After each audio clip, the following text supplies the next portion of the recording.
അടിപൊളി ചിക്കൻ കറി പാചകം ചെയ്യാൻ സാധ്യതയുള്ളത് ആരാണ്? കാണുന്നു. 3 പട്ടി എന്തല്ലോ വീട്ടില് ഇല്ലേ? ഉണ്ടായിരുന്നു, ഇപ്പൊ ഇല്ല. ചിക്കൻ കറി കഴിച്ചാൽ കഴിക്കാത്തോണ്ട് അവർക്ക് എടുത്ത് കൊടുക്കും. മരിച്ചത് അങ്ങനെയാണോ? അത് അങ്ങനൊന്നും അല്ല. അല്ല പട്ടി ഞാൻ ഉണ്ടാക്കുവാണെ യൂട്യൂബിൽ നോക്കി കറക്റ്റ് ആയിട്ടുണ്ട്. അത് കൊടുത്തത് ആർക്കാന്ന് വെച്ചാൽ തീറ്റ മത്സരത്തിൽ ജയിക്കാൻ സാധ്യതയുള്ളത് കഴിക്കും, നന്നായിട്ട് കഴിക്കും. അങ്ങനെയല്ല, അതെനിക്ക് ഇഷ്ടമുള്ള സാധനമാണ്. ഇപ്പൊ ലോണെ കണ്ടാൽ തോന്നുന്നില്ല. എന്താ ഇഷ്ടം, മധുരമാണോ എരിവോ? സ്പൈസി ശരിക്കും?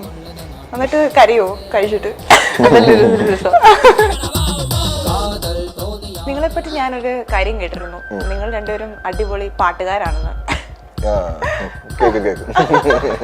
ഞങ്ങൾക്ക് വേണ്ടി ഒരു പാട്ട്. പക്ഷെ ഞങ്ങൾ വരണതിന് മുമ്പ് ആരോ പറഞ്ഞു ആരെ ഇന്റർവ്യൂ ചെയ്യണമെന്ന് ചോദിച്ചു.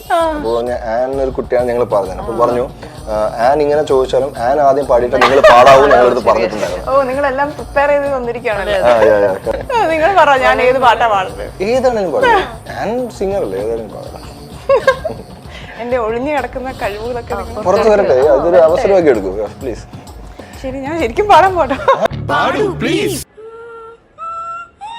കണ്ണാൻ തുമ്പി പോരാമോ, എന്നോടിഷ്ടം കൂടാമോ, നിന്നെ കൂടാതില്ലല്ലോ ഇന്നെന്നുള്ളിൽ പൂക്കാലം. ഇങ്ങനെയുള്ള ആളുകളൊക്കെ സംസാരിച്ചിരുന്നോ ഈ ക്യാരക്ടർ ചെയ്യുന്നത്? ഇങ്ങനെയുള്ള ആൾക്കാരുണ്ടല്ലോ, നമ്മളെ കൂടെ തന്നെ ഉണ്ടല്ലോ. മിനിമം ഒരു അമ്മയും ഭാര്യയായിട്ടെങ്കിലും ഇടയ്ക്ക് പെട്ടുപോകാത്ത ഭർത്താക്കന്മാർ വളരെ കുറവാണ്. ഇപ്പൊ എന്റെ ഫ്രണ്ട്സ് ആണെങ്കിലും, ഇപ്പൊ ഞാൻ മാരീഡ് അല്ല, പക്ഷെ എന്റെ ഫ്രണ്ട്സ് ആണെങ്കിലും ഒത്തിരി പേര് മാരീഡ് ആയ ആൾക്കാർ ഈ സിറ്റുവേഷനിലൂടെ പോയിട്ടുണ്ട്. അപ്പൊ അവർ പറഞ്ഞു പറയാം, ഇത് ഏതൊരു വീട്ടിലുണ്ടാവുന്ന സിറ്റുവേഷൻ. അപ്പൊ ഈ സീരിയലിലാവുമ്പോൾ കുറച്ചും കൂടെ അല്ല കൂട്ടി കാണിക്കുന്നുള്ളൂ.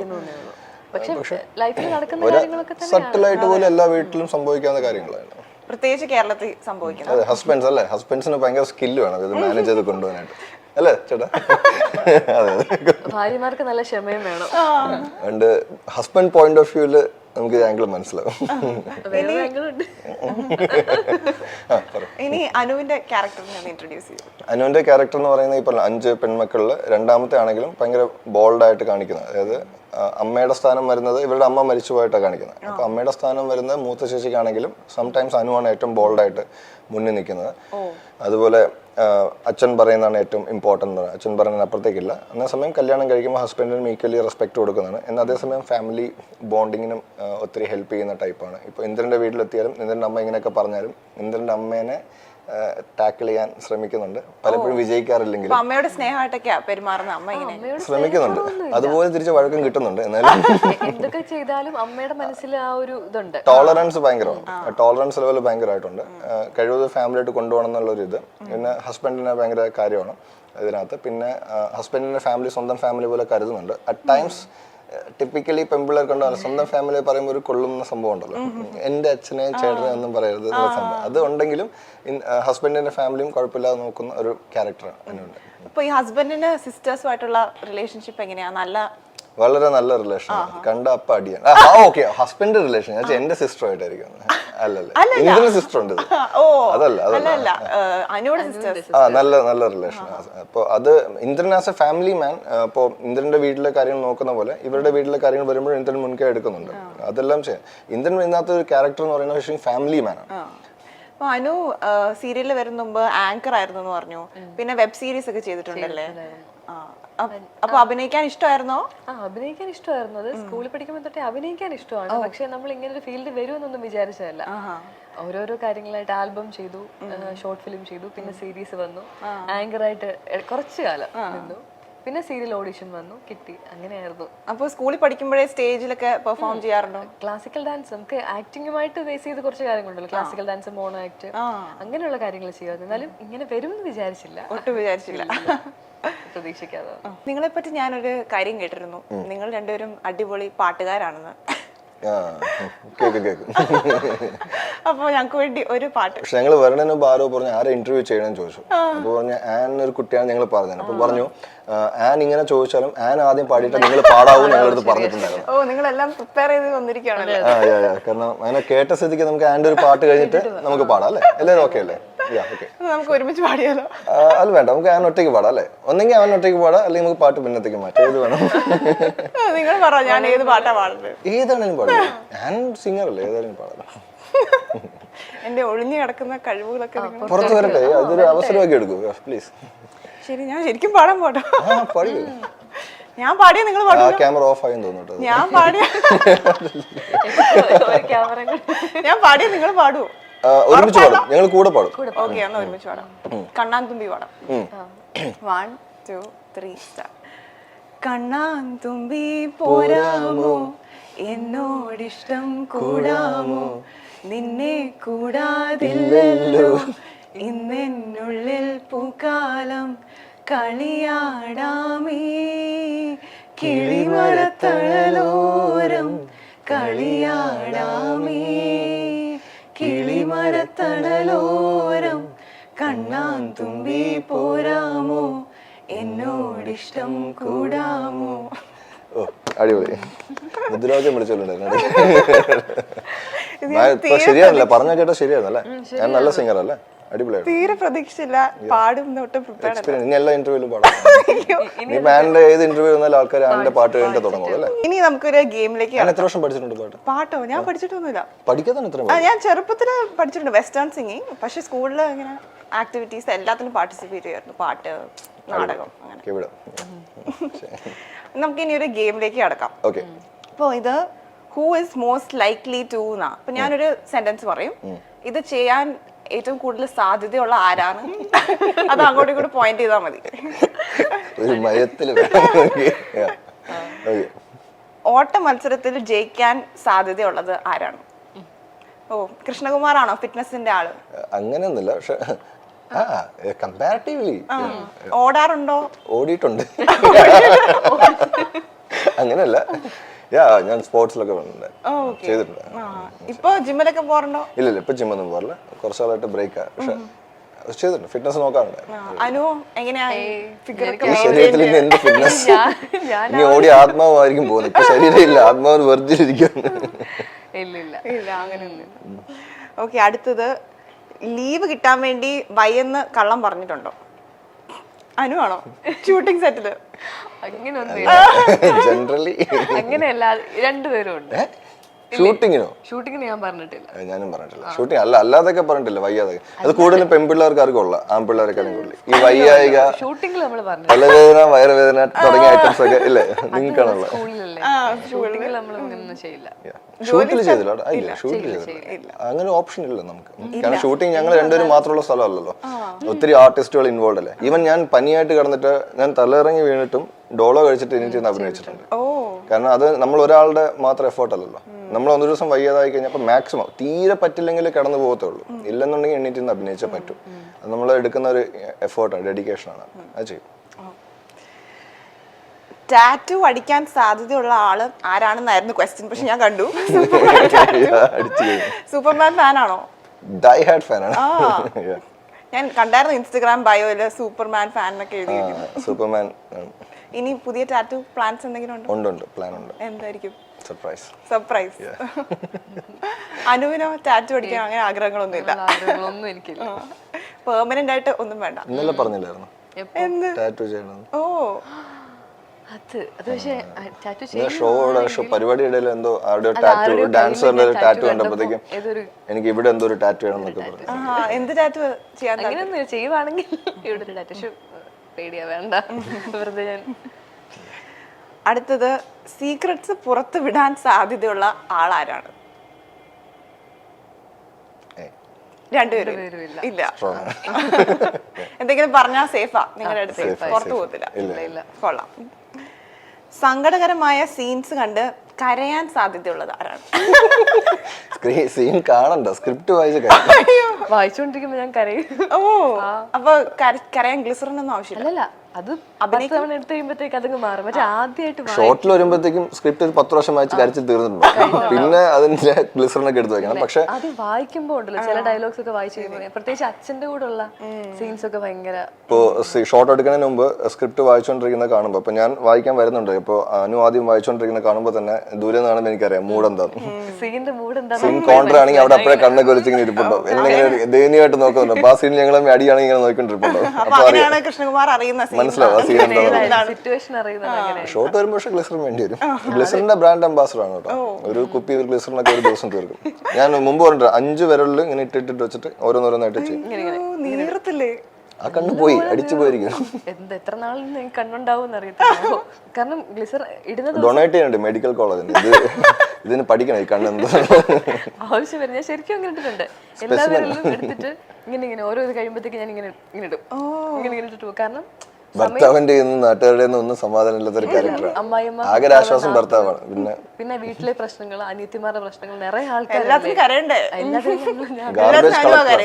ഗാർബേജ് കളക്ടറാണ്. എല്ലാത്തിനും ഞാൻ തന്നെ കരയണം. മെയിൻ ആയിട്ട് അച്ഛന് പ്രശ്നം വന്നാല്, ഭർത്താവിന് പ്രശ്നം വന്നാല്, നാത്തൂന് വഴക്കുണ്ടാക്കിയാല്, അമ്മായിയമ്മ, അങ്ങനെ നിറയെ ആൾക്കാരാണ്. ആരോ വിളിച്ച കരഞ്ഞോളിന്ന് എന്തോ ആരോ വിളിച്ചു, അങ്ങനെ എന്തോ പേരൊക്കെ ഉണ്ട് സെറ്റില്. അപ്പൊ ജീവിതത്തിൽ ഇങ്ങനെയാണോ? പെട്ടെന്ന് കരച്ചിലൊക്കെ വരുന്ന ആളാണോ? അല്ല പറഞ്ഞു ആണ്, കുഴപ്പമില്ല, നല്ല കാര്യമാണ്. കൃഷ്ണകുമാർ ഒരു നോട്ടം. കൃഷ്ണകുമാറിന് കരയാൻ ബുദ്ധിമുട്ടൊക്കെ ഉണ്ടോ? എനിക്കങ്ങനെ കരയേണ്ട സീൻസ് ഒന്നും അധികം വന്നിട്ടില്ല. കരയിപ്പിക്കേണ്ടതേ വന്നിട്ടുള്ളൂ. പക്ഷെ ജസ്റ്റ് ഇമോഷണൽ ആവുന്ന സീനൊക്കെ ഉണ്ട്. ജസ്റ്റ് ഇങ്ങനെ കണ്ണറിഞ്ഞ അത് ഗ്ലിസറിൻ ഇല്ലാതെ വന്നിട്ടുണ്ട്. ഗ്ലിസറിൻ വെച്ച് അങ്ങനെ ഗ്ലിസറിൻ വലിയ യൂസ് ചെയ്യേണ്ട വന്നിട്ടില്ല. ആ ഫേസിൽ വരുന്നേ ഉള്ളൂ. ഇന്ദ്രന്റെ ക്യാരക്ടർ അങ്ങനെ പൊട്ടിക്കരയുന്ന ക്യാരക്ടർ ഒന്നുമല്ല. അടിപൊളി ചിക്കൻ കറി പാചകം ചെയ്യാൻ സാധ്യതയുള്ളത് ആരാണ്? ആയിരിക്കും. ഞാൻ വെജാണ്. ഓ, വെജാണ്. ഓക്കെ, അങ്ങനെയൊന്നുമില്ല. സൂക്ഷിച്ചു പറയണം. അമ്മ അവിടെ ഇരുമുണ്ട് പാചകം ചെയ്യുന്നൊക്കെ പറഞ്ഞു. നോക്കി വെക്കാം, കുഴപ്പമില്ല. താല്പര്യമുണ്ടോ കുക്കിംഗ് ഒക്കെ? താല്പര്യം കാണും. 3 പട്ടി എന്തല്ലോ വീട്ടില് ഇല്ലേ? ഉണ്ടായിരുന്നു, ഇപ്പൊ ഇല്ല. ചിക്കൻ കറി കഴിച്ചാൽ വീട്ടിലാരും കഴിക്കാത്തോണ്ട് അവർക്ക് എടുത്ത് കൊടുക്കും. അത് മരിച്ചോ? അങ്ങനെയാണോ? അത് അങ്ങനൊന്നും അല്ല. അല്ല, പട്ടി ഞാൻ ഉണ്ടാക്കുവാണെങ്കിൽ യൂട്യൂബിൽ നോക്കി കറക്റ്റ് ആയിട്ട് ഉണ്ടാക്കും. അത് കൊടുത്തത് ആർക്കാന്ന് വെച്ചാ പട്ടി കൊടുത്തിട്ടുണ്ട്. പട്ടിക്ക് കൊടുത്തു, നോൺ വെജ് കഴിക്കാത്തോണ്ട്. അപ്പൊ അമ്മയാണോ എക്സ്പെരിമെന്റ് ഒക്കെ കഴിച്ചു നോക്കുന്ന ആള്? ഞാൻ ഉണ്ടാക്കുവാണെങ്കിൽ എല്ലാരെയും കൊണ്ടും കഴിപ്പിക്കും. വീട്ടിൽ ഇഷ്ടംപോലെ ആൾക്കാരുണ്ട്, 2 ഏട്ടന്മാര്, ഭാര്യമാര്, എല്ലാരും ഉണ്ട്. എല്ലാരും കഴിച്ചോളും. ഞാൻ ഉണ്ടാക്കുന്നില്ലേ. അടുത്തത്, ലേറ്റ് ആയി വരാൻ ചാൻസ് ഉള്ള ആള്? കൃഷ്ണകുമാർ. ഞാൻ ലേറ്റ് ഇവിടെ ലേറ്റ് ആയിട്ട് വരാം. ഷൂട്ടിംഗ് ഷൂട്ടിങ്ങിലല്ല, ഷൂട്ടിങ്ങിലെല്ലാം നമ്മൾ കറക്റ്റ് ആണ്. ഈ ലൊക്കേഷൻ ആണോ ചോദിച്ചേ? ലൊക്കേഷനല്ല, പുറത്തൊക്കെ പോവാണെങ്കിൽ ലേറ്റ് ആവാൻ ചാൻസ്? Of course. വീട്ടിലൊക്കെ കയറുമ്പോൾ ലേറ്റ് ആയിട്ട് കയറാറുണ്ട്. അങ്ങനെയാണ്. ഞാനും അങ്ങനെയാ. തീറ്റ മത്സരത്തിൽ ജയിക്കാൻ സാധ്യതയുള്ളത്? കഴിക്കും, നന്നായിട്ട് കഴിക്കും. അങ്ങനെയല്ല, അതിന് ഇഷ്ടമുള്ള സാധനമാണെങ്കിൽ. അപ്പൊ ലോണെ കണ്ടാൽ തോന്നത്തില്ല കേട്ടോ. ഇഷ്ടമുള്ളതാണെങ്കിൽ മാത്രം കഴിക്കും. അങ്ങനെ ഇപ്പൊ നമ്മൾ 2 പേരാണെങ്കിലും ഫുഡ് കഴിക്കും. പക്ഷെ ഈ പറഞ്ഞ പോലെ ഇഷ്ടമുള്ളതാണെങ്കിൽ എന്തും വലിച്ചോരി കഴിക്കത്തില്ല. എന്താ ഇഷ്ടം? മധുരമാണോ? എരിവോ? സ്പൈസി ആയിട്ട്. ശരിക്കും? എന്നിട്ട് കരയോ കഴിച്ചിട്ട്? കൃഷ്ണകുമാറിന് എന്താ ഇഷ്ടം? എല്ലാം പോകും. വെജ് എല്ലാ ഐറ്റം പോകും. മഷ്റൂം ഒഴിച്ച് ബാക്കി എല്ലാം പോകും. ഹൊറർ മൂവി കണ്ട് പേടിക്കാൻ ചാൻസ് ഉള്ള ആൾ? എന്താ ചിരിക്കുന്നത്? പറഞ്ഞു. കൃഷ്ണകുമാർ. പിന്നല്ല, കാണില്ല. ഞാൻ കണ്ടിട്ടുണ്ടോ എന്തെങ്കിലുമൊക്കെ? പിന്നെ കണ്ട് പേടിച്ചു. പണ്ടെപ്പോഴും കണ്ടത്, പിന്നെ കണ്ടിട്ടേ ഇല്ല. അതും സെയിം, എനിക്കും ഭയങ്കര പേടിയാ. എനിക്ക് ഭയങ്കര പേടിയാ. ഞാൻ അത് സമ്മതിക്കാറുണ്ട് കേട്ടോ. കാണാറില്ല. കുമാരി കണ്ടിരുന്നോ? ഇല്ല, കാണില്ല. പകുതി കണ്ട് ഓഫാക്കിയ ആളാ പേടിച്ചിട്ട്. കോഞ്ചറിങ് എന്തോ കാണാൻ പോയി ഒരു ദിവസം. അത് ഫ്രണ്ട്സിന്റെ കൂടെ പോയതാ. പക്ഷെ സിനിമ കഴിഞ്ഞപ്പോ 3 കാർ കയറി പോയി. ഞാൻ ഒറ്റ കയറി തിരിച്ച് കാറിൽ പോയി. അത് പാതിരാത്രിയായിരുന്നു. എങ്ങനെ വീട്ടിലെത്തിന്ന് എനിക്കറിയില്ല. ഇടയ്ക്കിടയ്ക്ക് റിയർവ്യൂ മിററിൽ നോക്കും, ബാക്കിൽ സീറ്റിൽ ആരെങ്കിലും ഇരിപ്പുണ്ടോ. ഇതായിരുന്നു അവസ്ഥ. അതെ, എനിക്കും ഹൊറർ സിനിമ കണ്ടാ പിന്നെ ഒരാഴ്ച ഉറങ്ങാൻ പറ്റത്തില്ല, പേടിയാ. അതുകൊണ്ട് എന്താ വെച്ചാൽ ഞാൻ ഇപ്പൊ കാണാറില്ല. അങ്ങനെ ചെയ്താൽ മതി, നല്ല പേടി മാറും. അവസാനമായി ഓഡിയൻസിനോട് എന്താണ് സീരിയലിനെ കുറിച്ച് പറയാനുള്ളത്? സീരിയല് ഈ സീരിയലിലെ കാര്യങ്ങൾ നോക്കുവാണെങ്കിൽ എന്ത് ചെയ്യണം എന്ത് ചെയ്യണ്ട എന്ന നല്ലൊരു മെസ്സേജ് കൊടുക്കുന്ന സീരിയലാണ്. അപ്പോൾ ആൾക്കാരുടെ കോമൺ സെൻസിൽ വെച്ചെടുക്കാം കാര്യങ്ങൾ എങ്ങനെയാണ്. അപ്പോൾ ഇന്ദ്രൻ എന്നൊരു ക്യാരക്ടറിന് കുറേ പോസിറ്റീവ്സ് ഉണ്ട്, കുറേ നെഗറ്റീവ് ഷെയ്ഡും ഉണ്ട്. അത് ഡിസൈഡ് ചെയ്യുന്ന സൊസൈറ്റിയാണ് ഏതാണ് പോസിറ്റീവ് ഏതാണ് നെഗറ്റീവ്. ചില ആൾക്കാരുടെ പോസിറ്റീവ് ചില ആൾക്കാർ നെഗറ്റീവ് ആയിരിക്കും, ആൻഡ് വൈസ് വേഴ്സ തിരിച്ചുമായിരിക്കും. അപ്പോൾ ഇതിലെല്ലാം അനുപമയുടെ ക്യാരക്ടർ ആണെങ്കിലും വേറെ ക്യാരക്ടേഴ്സ് ആണെങ്കിലും അനുപമ ഇതിൽ പോസിറ്റീവായിട്ട് ചെയ്യുന്ന പല കാര്യങ്ങളും നെഗറ്റീവായിട്ട് എടുക്കുന്ന ആൾക്കാരുണ്ട്, നെഗറ്റീവായിട്ട് ചെയ്യുന്ന പല കാര്യങ്ങളും പോസിറ്റീവായിട്ട് എടുക്കുന്ന ആൾക്കാർ. അപ്പോൾ ഇതെല്ലാം സൊസൈറ്റിയുടെ കാഴ്ചപ്പാടാണ്. അപ്പോൾ എക്സാക്ട്ലി എന്താണോ സൊസൈറ്റി അതിന്റെ റിഫ്ലക്ഷൻ ആണ് ഈ സീരിയൽ. ഇപ്പോൾ 15 വർഷം മുമ്പ് ഇറങ്ങിയ മെറ്റോലി എന്ന് പറഞ്ഞാലും ഇപ്പോൾ ഈ സീരിയൽ കാണിക്കുമ്പോഴും ഇതേ കാര്യം ഇപ്പോഴും സംഭവിക്കുന്നുണ്ട്. We are getting messages in Instagram. എനിക്ക് ലോങ് മെസ്സേജസ് കിട്ടുന്നുണ്ട്, 6-7 പേജ് അവർ അവരുടെ കൈയക്ഷരം എഴുതിയിട്ട് ഇത് അവരുടെ സ്റ്റോറിയാണെന്ന് പറഞ്ഞിട്ടുള്ള ഒത്തിരി മെസ്സേജ്. കാരണം സീരിയൽ സ്റ്റാർട്ട് ചെയ്തപ്പോൾ നമ്മൾ ചോദിക്കായിരുന്നു, ഡയറക്ടറിനോട് ചോദിക്കുക ഇങ്ങനെ കാര്യങ്ങൾ പറയും. ഇപ്പൊ ഇപ്പോഴും ചില സീൻസ് ഒക്കെ പറഞ്ഞു കഴിഞ്ഞിട്ട് ഞങ്ങൾ കട്ടായിട്ട് പറയും ഇങ്ങനെ കാര്യങ്ങൾ പറയും, ഇതൊക്കെ നിങ്ങൾ നടക്കുന്ന കാര്യമാണ് ചോദിക്കും. പക്ഷേ ഇത് നടക്കുന്ന കാര്യങ്ങളാണ്, ഇങ്ങനെ സംഭവിക്കുന്ന വീടുകളുണ്ടെന്ന് നമ്മളെ സറൗണ്ടിങ്സിൽ ഇമ്മീഡിയറ്റ് സറൗണ്ടിങ്സിൽ ഹാപ്പൻ ചെയ്യാൻ നമ്മൾ അറിയുന്നില്ല. പക്ഷേ വളരെ റിമോട്ടായുള്ള സ്ഥലങ്ങൾ ഇങ്ങനെ കാര്യം നടക്കുന്നുണ്ട്. അപ്പോൾ നമ്മുടെ സൊസൈറ്റി കൊടുക്കുന്ന മെസ്സേജ് ഇതാണ്, എന്ത് ചെയ്യണം എന്ത് ചെയ്യേണ്ടതെന്ന് കൃത്യമായിട്ട് നമ്മുടെ കോമൺ സെൻസ് വെച്ചെടുക്കുക. നമ്മളെല്ലാം ആക്ടേഴ്സാണ്, ജസ്റ്റ് പോർട്രേ ചെയ്യുവാണ് ഈ കാര്യങ്ങളെല്ലാം. It's a reflection of the society and it's giving a good message to society. ഇത് തന്നെ സെയിം ടു എപ്പോഴും തന്നെ ഞാൻ എല്ലാം പറയുമ്പോൾ +1 അല്ല എല്ലാം പറഞ്ഞു കഴിഞ്ഞല്ലോ, ഞാനത് കൂടുതലായിട്ട് എന്താണ് പറയുന്നത്. ഇതിൽ ഹർഷയായിട്ട് അഭിനയിക്കുന്ന കുട്ടിയുണ്ട് കീർത്തി.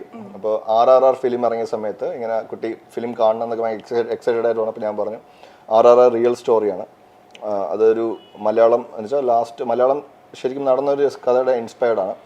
അവസാനം ആകുമ്പോഴത്തേക്കും അല്ല ത്രെഡ് എന്ന് പറയുന്ന RRR 3 ആണ്. സോ 3 കുറ്റവാളി ഉള്ളത്. ഇവർ ലാസ്റ്റ് അത് ഡീകോഡ് ചെയ്തിട്ട് 3 വരും ഇവരെ കണ്ടുപിടിക്കാൻ പറ്റും. അപ്പോൾ 3 ഷൂട്ടിംഗ് നടക്കുവാന്ന്, അപ്പോൾ ഇവർ കാണാൻ പോകാനൊക്കെ ഇരുന്നാണ് ലാസ്റ്റ്. അപ്പൊ അങ്ങനെയൊക്കെ പറഞ്ഞിട്ടുണ്ട്. പിന്നെ അതേപോലെ ഭയങ്കര കൺവിൻസിംഗ് ആയിട്ടാ പറയുന്നത്, ഞാൻ തന്നെ ഇപ്പോൾ ഓൾറെഡി ഓൾമോസ്റ്റ് വിശ്വസിച്ചു. പിന്നെ അതുപോലെ ഞങ്ങളുടെ റൈറ്റർ ഒരാളുണ്ട് ഭയങ്കര ഫേമസ് ആയിട്ട്. അപ്പോൾ ആ റൈറ്ററിന്റെ കൂടെ വന്നപ്പോൾ വേറെ കുറച്ച് ഡബ്ല്യൂൻ്റെ വേറെ ഒരു റൈറ്ററും കൂടെ വന്നു. അപ്പോൾ ഇങ്ങനെ നമ്മുടെ ഈ കുട്ടികളുടെ അമ്മമാരുണ്ടല്ലോ, അപ്പോൾ അവരൊന്ന് ചോദിച്ചപ്പോൾ ഞാൻ പറഞ്ഞു നമ്മുടെ റൈറ്റർ 2 കൈണ്ടും എഴുതും, ലെഫ്റ്റ് ആൻഡ് റൈറ്റ്. അപ്പൊ ഇങ്ങനെ എഴുതുന്നു പറഞ്ഞു.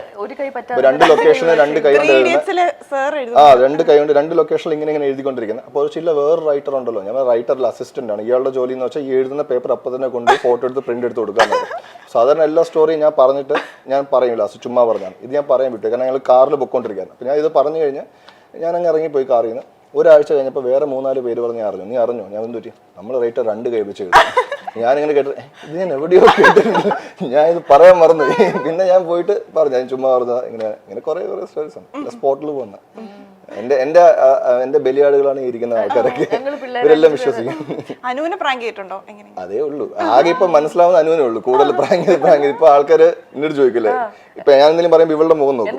ഞാനിങ്ങനെ ചിരിക്കുവാണെങ്കിൽ മനസ്സിലാവും അത് കള്ളത്തരവാ.